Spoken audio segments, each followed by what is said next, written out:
Ghost stories always freak me out. Anyways, I wouldn't even use one of those dumb ghost detector phone apps on my own. There are stories passed down generations, urban legends and folklore, but nothing is as scary as a ghost story from another regular person. It happened to them, so it could happen to you, right? Check out these 5 ghost stories to freak yourself out with.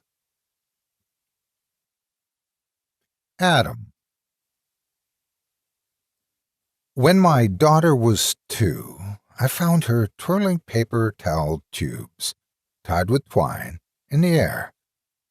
I asked her what she was doing. She said she was practicing her nunchucks. I was very confused, as she'd have no way of knowing what they were.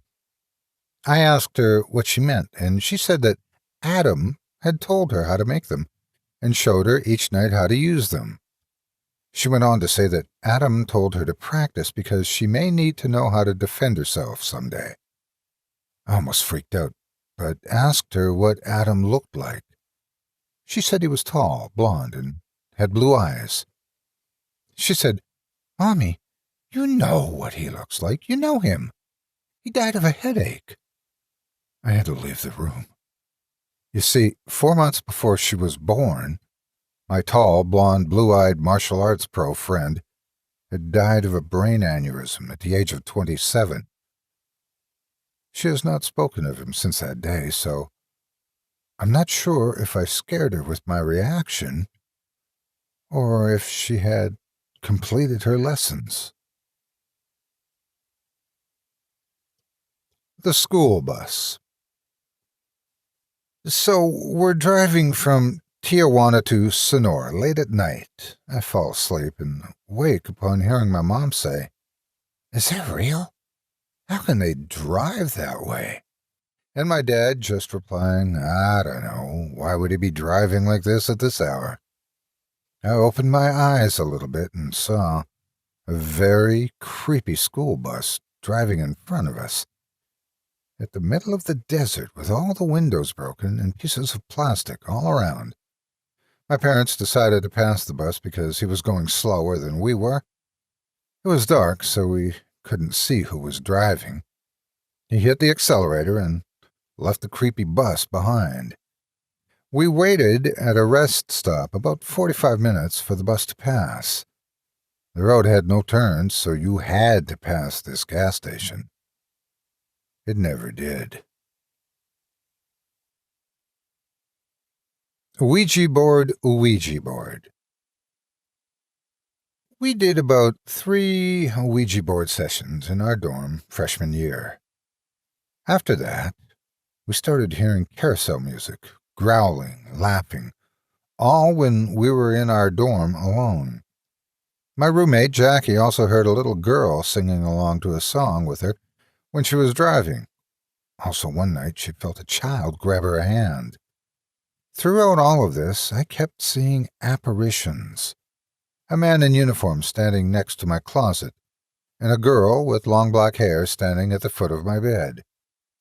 We were right next to Kennesaw Mountain, the site of a major battle, so I figured the man in uniform was a soldier who had perished in battle. As for the girl, I have no idea. The dog. About 5 years ago, my family was caring for my brother's dog, a German Shepherd Husky Chow Chow mix, an incredibly gentle dog who never barked. One day, me and my sister came home from school, and like every other day, he greeted us through the upstairs rails and came about halfway down the stairs, where he laid down and watched us. Just as we put our backpacks down, we heard it.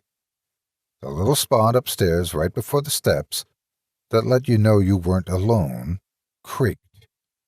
And right after the creaking, the shuffling followed, like something running away after getting caught. Me and my sister just stood there.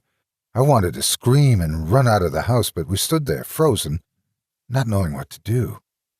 Then the dog immediately stood up and bared his teeth. He was facing toward the stairs, and all the hair on his back started to rise. He chased whatever it was, barking and growling the whole time. It sounded like he was going to freaking kill something. Then out of nowhere he stopped and came downstairs and stayed by our sides until our dad came home about an hour later. Of course, our dad didn't believe us. Stuff like that never happened to him, so it didn't exist. That was one of the creepiest things that ever happened to us. And it never happened again after that day. The Black Mama. When my mom was about 3, my grandma began reading The Exorcist when all of a sudden she heard humming from my mom's room. When she went in, my mom was waving her arms at the end of the bed. When my grandma asked what she was doing, she said, "Dancing with her." My grandma asked, "Dancing with who?" "With the Black Mama." "How is she black, hon? Like her skin?" "No, Mommy. Like her heart." My grandma burned the book. What's creepier is that my cousin and sister have both claimed to see the black girl. Both of them wave their arms.